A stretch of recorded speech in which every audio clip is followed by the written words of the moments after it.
Senior Researcher Madam Chang Zhaorui from Infectious Disease Prevention Control Department of CDC, and Senior Researcher Madam Chen Jing from the Environmental Study Institute of CDC. They will jointly take your questions. Now, floor is open for questions. Please identify yourself before you ask questions. With the CCTV, the prevention control policies adopted by our country is designed to be more scientific and targeted in our response. However, netizens are saying that there has been an increasing number of the infected, and it seems that the frequency of lockdown is higher than before. So how should we assess the role of the 9th version of prevention control protocol and the 20 optimized measures? Mr. Chen Youquan is taking the question. Thank you for your question. As you have mentioned, the pandemic is rapidly evolving, rippling into a wider area, and some localities have encountered the risk of a large-scale resurgence. Some localities are faced with the grimmest and the most challenging situation since the outbreak of the pandemic in the past 3 years. Some netizens and general public say the major problem is the oversimplification of the prevention control measures and arbitrary imposition of restrictions and one-size-fits-all approach. Some localities have arbitrarily expanded the areas and the people to be put on lockdown, and some regions, without approval, randomly put the entire locality on stack. At present, localities have established a ad hoc working committee to deal with the wrongful practice of arbitrary imposition of restrictions. The General Office of the Interagency Task Force is actively dealing with the complaints from the netizens and the general public. Each of the 20 optimized measures is supported by scientific evidence. It's not that the 20 measures are to replace the 9th version. Rather, we need to keep to the 9th version, implement the 20 optimization measures. The General Office of the Interagency Task Force has worked out 4 technical documents on NAT testing, risk zoning, home-based medical observation, home-based health monitoring. Prevention and mitigation response measures have been put forward. As long as localities are rigorously implementing these measures, we can effectively bring down the risk of the pandemic. Thank you.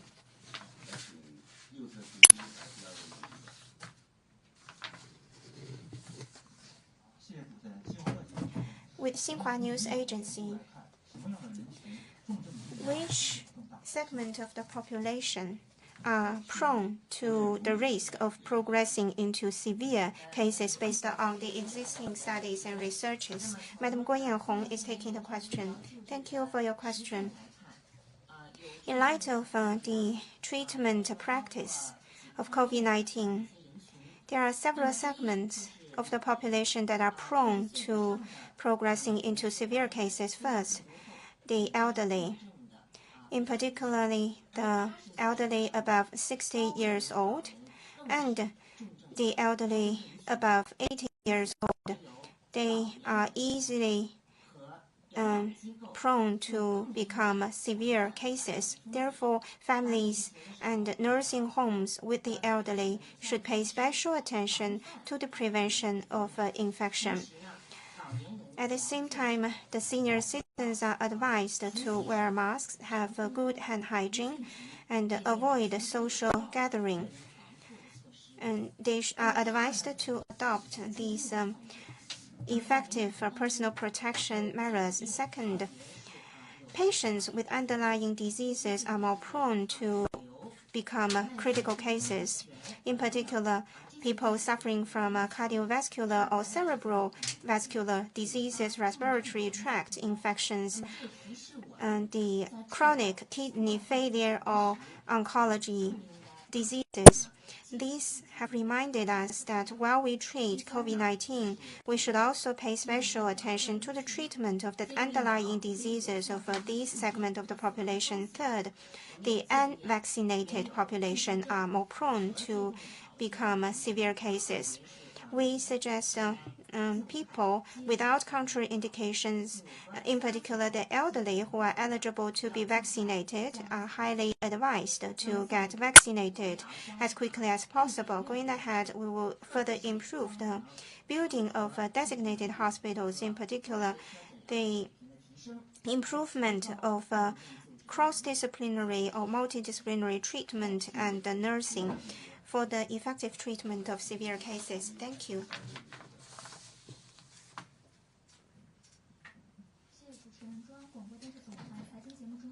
With CCTV, the financial channel, what is the progress of vaccination in our country, in particular the vaccination for the elderly above 60 years old, and the nasal inhalation formula of vaccination? Mr. Xia Gang is taking the question. Thank you for your question. At present, the pandemic situation is grim and complicated. Vaccination, it's still proven effective in preventing severe cases and deaths. The elderly and other vulnerable population are prone to progress into severe cases, critical cases, or even death. Vaccination benefit them most. As of the 28th of November 2022, across the country, we have already vaccinated 3,443,240,000 dosages, covering 1,345,000,000 population. 1,272,000,000 plus people have completed full-course vaccination.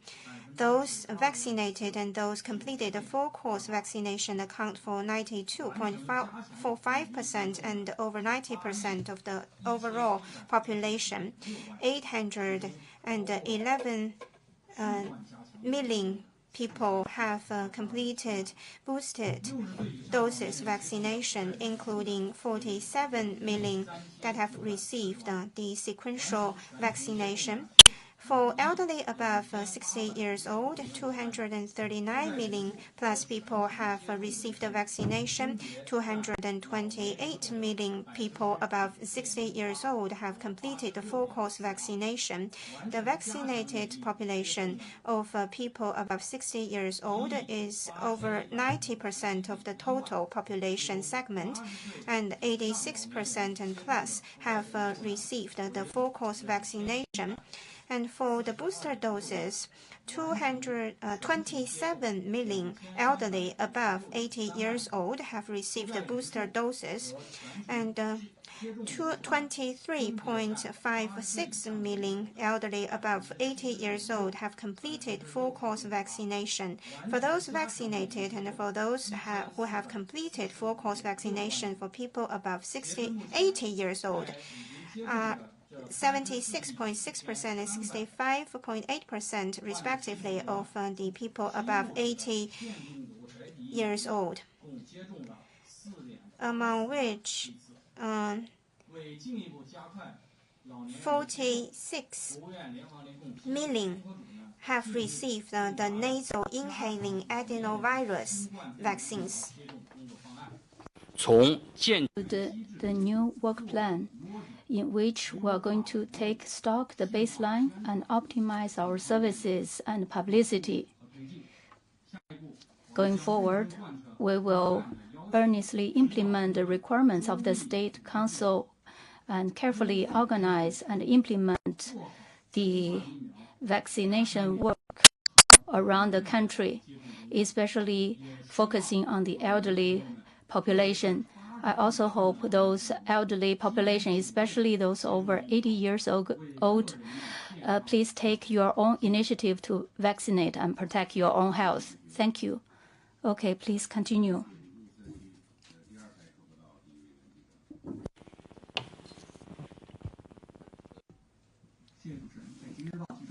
Beijing News Daily, about 20 optimize the measure. It make further adjustments for the higher risk populations.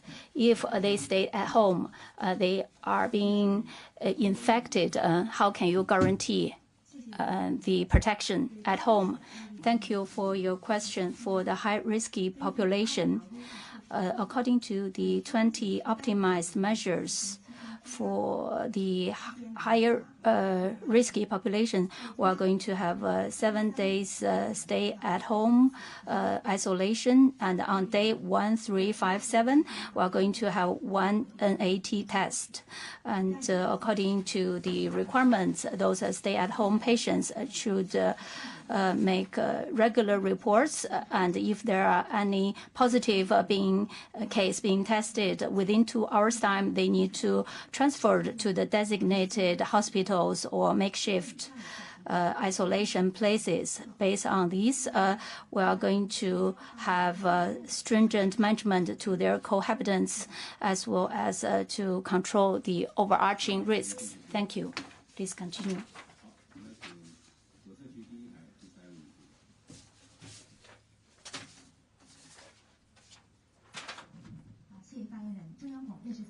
From CMG. My question is about sterilization. Recently, some people say that the sterilization rate of ultraviolet is 99.9%, and it only takes 0.3 seconds to kill the virus, which is enough to reduce the pathogenicity of COVID-19. And some people would say that these UV and also infrared rays are also useful. What's your viewpoints? Ms. Shen Jin, thank you for your question. Ultraviolet rays are commonly used physical disinfection methods. We use UV lamp, UV air sterilizer, UV water sterilizer, and they can be applied on the smooth surfaces used for air and water bodies. UV rays have good capabilities for disinfection, but the downside of this is the poor penetrability. It would also cause damage to skin and eyes. For the traditional UV lamp, it takes 30 minutes to disinfect. In recent years, we witnessed the updated UV technology being developed. Having said that, we haven't seen the relevant information, literature, or reports show that UV can be disinfected in 0.3 seconds. In particular, on-the-spot disinfection due to the physical conditions like environmental temperature, and also the situations are different. So within such a short time frame, it's impossible to disinfect. Another one is infrared ray. And this is related to thermal effect. Currently, infrared disinfection is used for heat resistance tableware. Currently in China, all these infrared ray and UV disinfection have to follow the Chinese regulations and sanitary rules. Only by filing the record with the relevant authorities, you can go ahead with disinfection. And there are sometimes common household equipment being used by UV and infrared disinfection method. However, they never file an application with the authority, so we cannot guarantee there were no potential safety hazards. Thank you.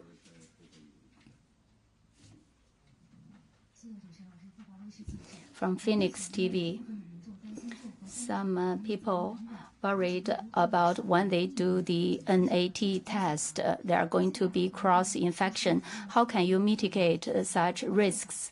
And since last year, we've seen some self-testing practices. Do you think it's very good to promote the practices?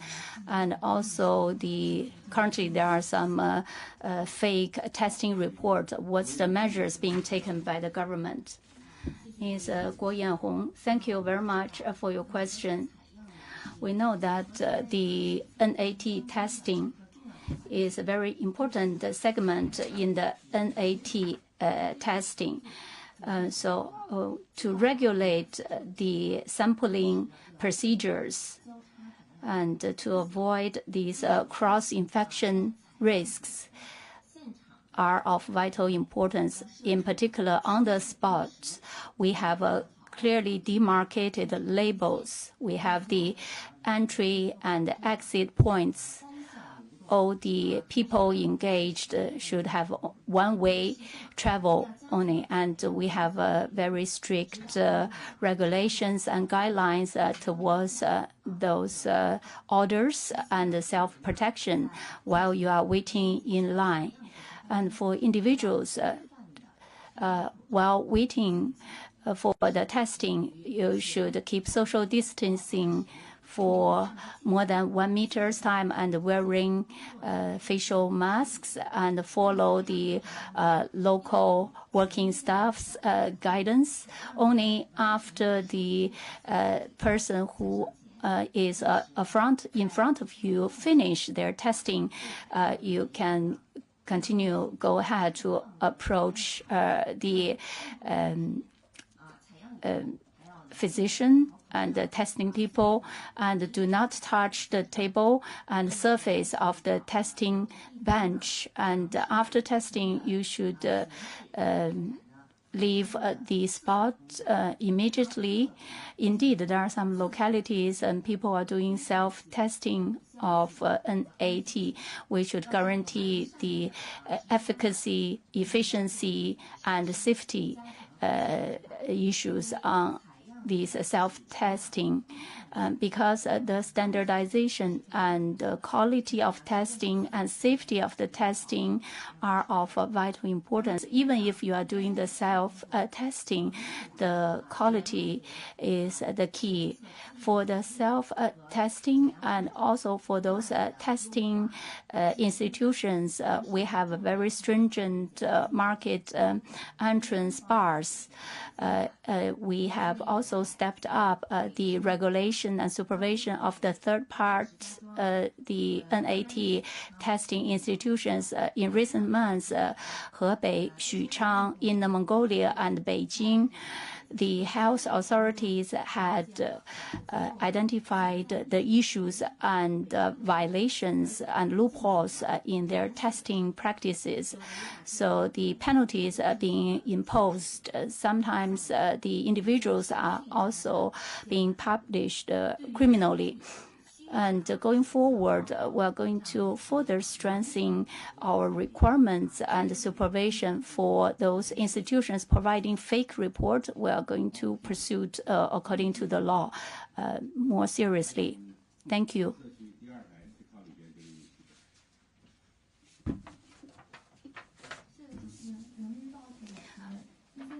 From People's Daily. For some localities, they've been locked down for a long time, and people are suffering from anxieties. So how could we avoid such challenges and problems?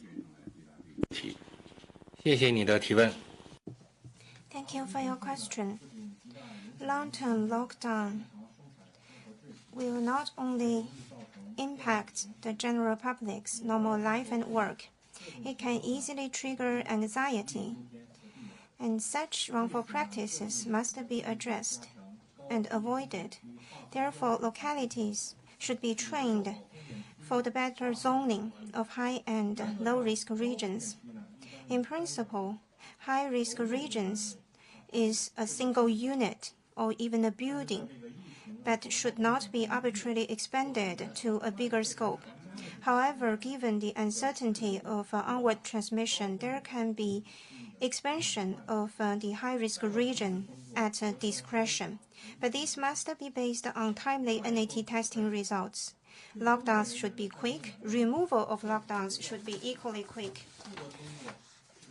And the classification of people at risk should be based on epidemiological survey results and shouldn't be arbitrarily expanded. we need to minimize the inconvenience imposed on the general public. And for the high-risk regions, there must be rigorous control. At the same time, we must provide comprehensive and services to those people who are put on lockdowns. We need to provide psychological counseling to the people and also provide special care to the elderly, the weak, the vulnerable, and the disabled to address their practical needs.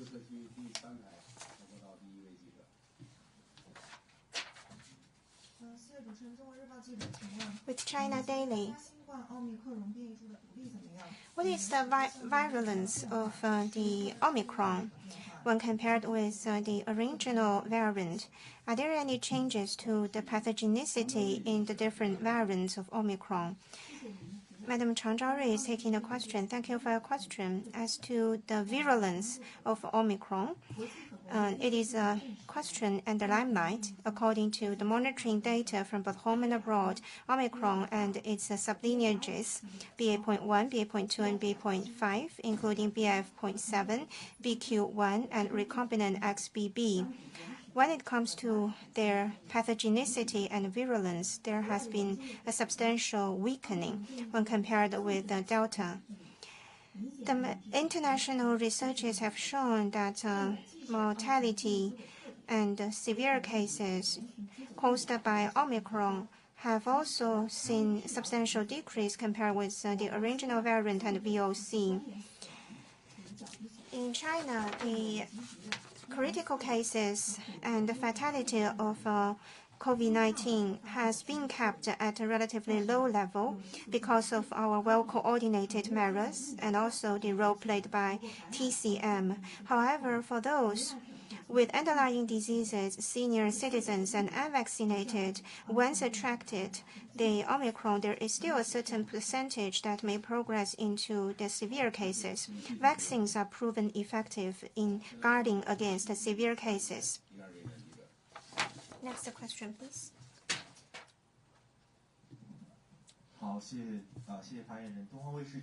With the Dragon TV, some netizens say that some senior citizens or even patients on oncology treatment, is it necessary to take people as such to camping hospitals if they are infected? What kind of treatment do they need? Madam Guo Yanhong is taking the question. Thank you for your question.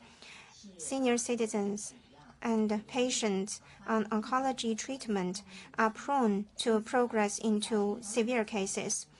That's why in our treatment, we need to pay them special attention. For senior citizens, many of them suffer underlying diseases, and for some, they have severe underlying diseases, and others may suffer from comorbidity. Once they are infected with the coronavirus, this might exacerbate their original underlying diseases, and they are also prone to develop into critical cases. For oncology patients, because of surgery, radioactive or chemotherapies, their immune system might be already compromised, so they are prone to develop into severe cases. We also know that oncology treatment shouldn't be suspended. That's why we have always been stressing that underlying diseases, oncology diseases, must be treated concurrently and in synchronous with the treatment of the COVID-19. We must have a scientific classification of the infected, have a proper arrangement for their treatment to ensure their safety and their health.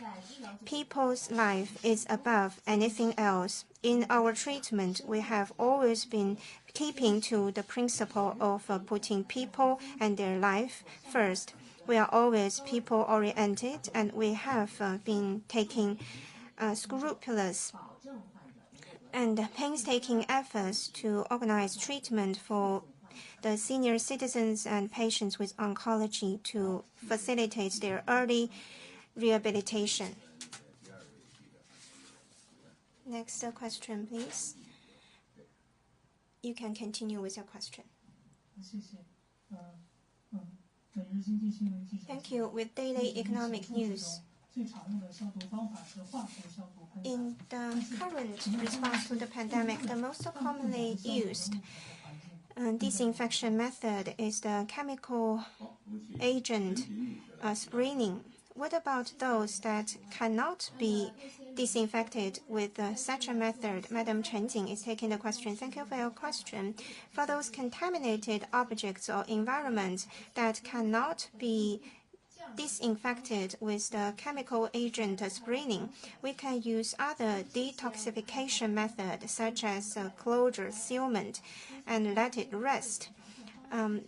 In the 9th version of the Prevention Control Protocol, these detoxification methods have been listed.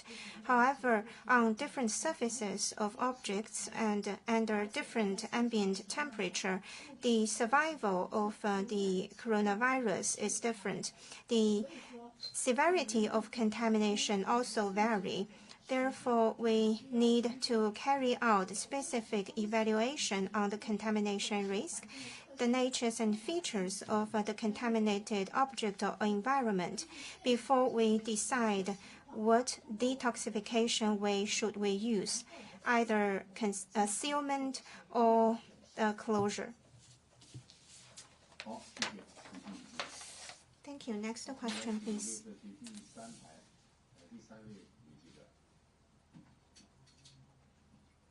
The lady from the right.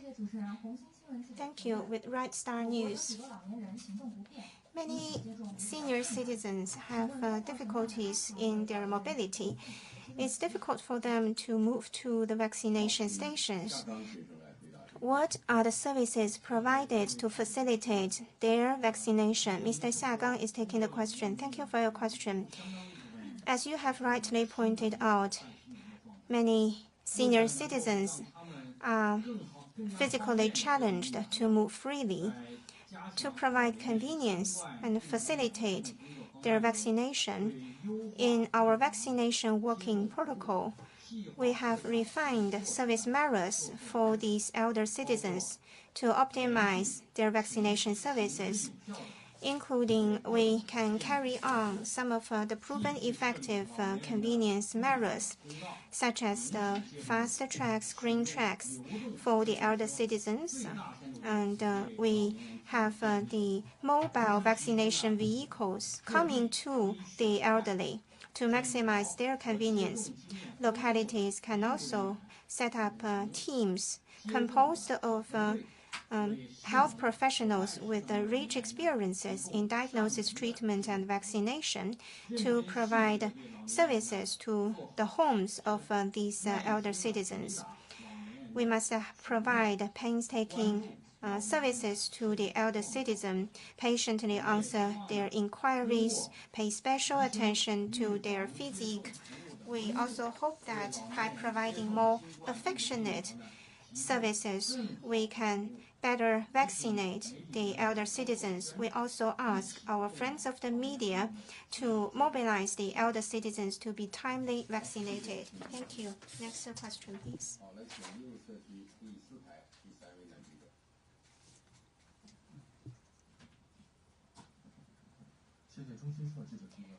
With CNS, being it the 9th version Prevention Control Protocol or the 20 optimization measures, or from this press conference, it has been mentioned multiple times that we must be scientific and targeted in our prevention control. We oppose and say no to arbitrary imposition. Why are still violations in different localities? Thank you for your question. Currently, we are facing intertwined, complicated situation domestically and internationally. Some localities are facing a lot of stresses. As a result, they had this over-practice of containment measures. From the public opinion and version 9 of the guidelines, we noticed that there are the following complaints from the general public. The first is unprecise, untargeted containment, which jeopardize people's life and livelihood. This is not aligned to the national policies. Secondly, the individual staffer, the work method is very simple, and lack of patience, lack of good communication with the general public.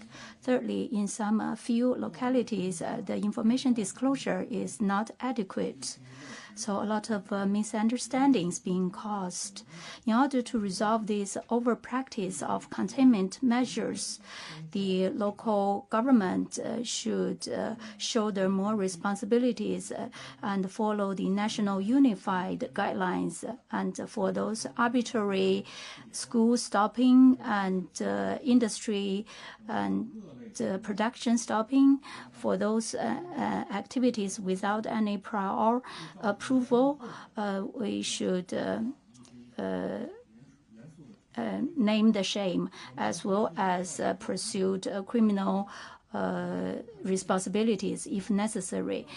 Anyhow, we need to provide immediate feedback to the general public's complaints and concerns, and to resolve those pressing difficulties. Thank you.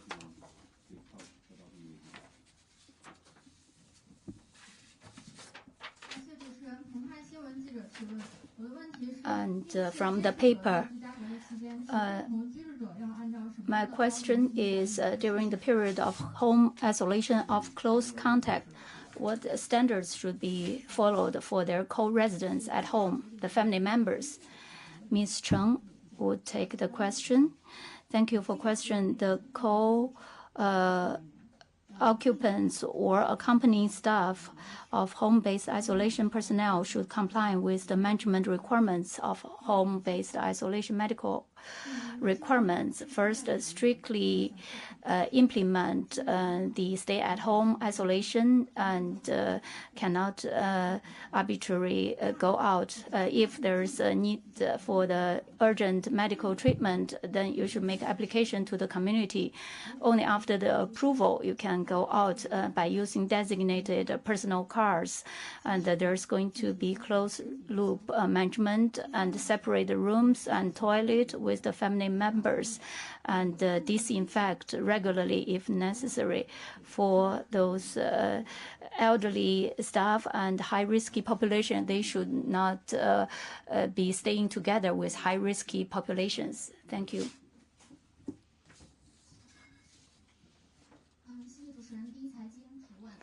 From the first finance.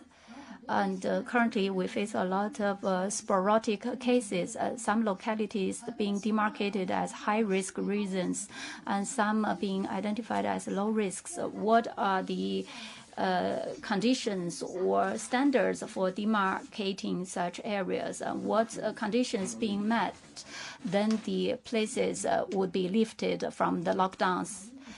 Ms. Chang.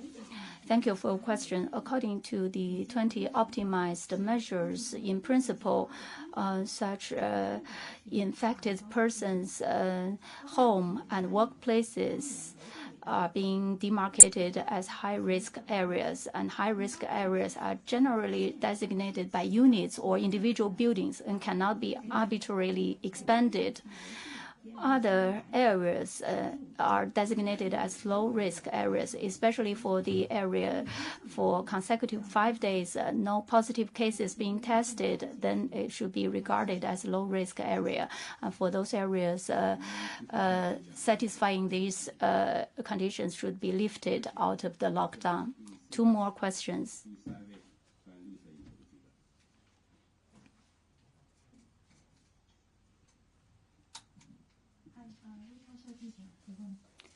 From the Reuters. Thank you. I would like to ask my question in English. Given the recent process in the country, we would like to ask whether the government, China, is reconsidering the COVID policy here. Thank you. 好，请翻译一下问题。来自于路透社的记者，我的问题是：考虑到最近的个别地方的不满情绪，那政府呢是否会重新考虑疫情应对政策？谢谢。疫情 After the pandemic outbreak, the Chinese government follow closely about the mutation situation and evolving situations while we are doing the research and adjustment accordingly. According to the transmissibilities and the pathogen nature of the Omicron, as well as the severe and death cases, we closely follow the evolving situations internationally. So for the containment and control measures, we are doing fine-tuning and modification continuously to the maximum extension. We are going to maintain and control the negative impacts to people's livelihood and lives. Thank you. From the Southern Daily, a lot of localities are facing the challenges of evacuation of those trapped personnel.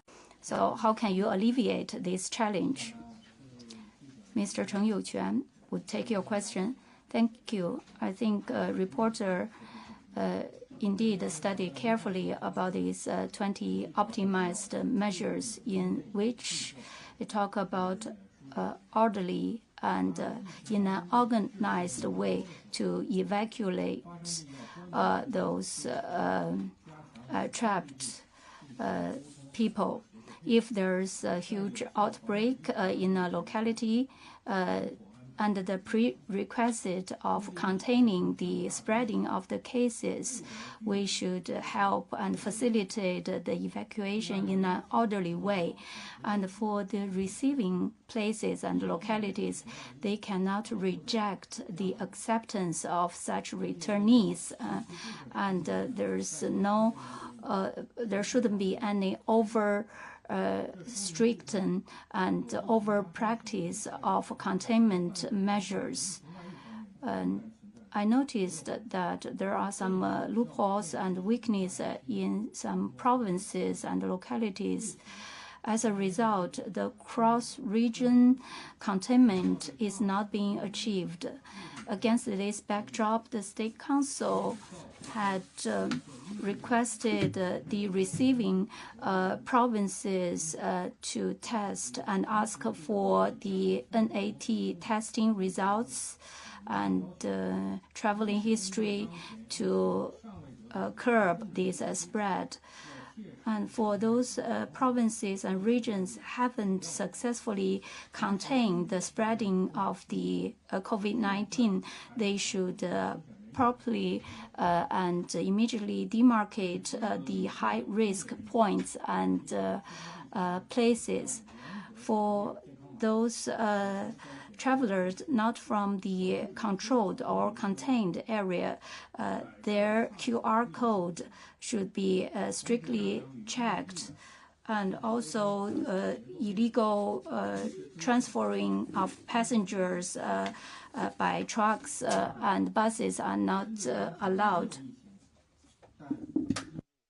Second, for the unaffected regions, that regions prone to higher risk, we must intervene earlier by providing arrival tests for the inbound travelers. The returnees need to register with the local government. Communities should proactively have the screening. NAT testing should be conducted twice every 3 days for the returnees from the affected regions. Localities should have a proper assessment of the risk of imported cases. We also advocate that we need to provide care and support to people returning from high-risk regions. We must provide them with the support and need and meet their needs so that it is how a hometown should be felt like. Today, we have panelists sharing the latest measures in responding to the pandemic. We will hold future press conferences. Please stay tuned. Thank you.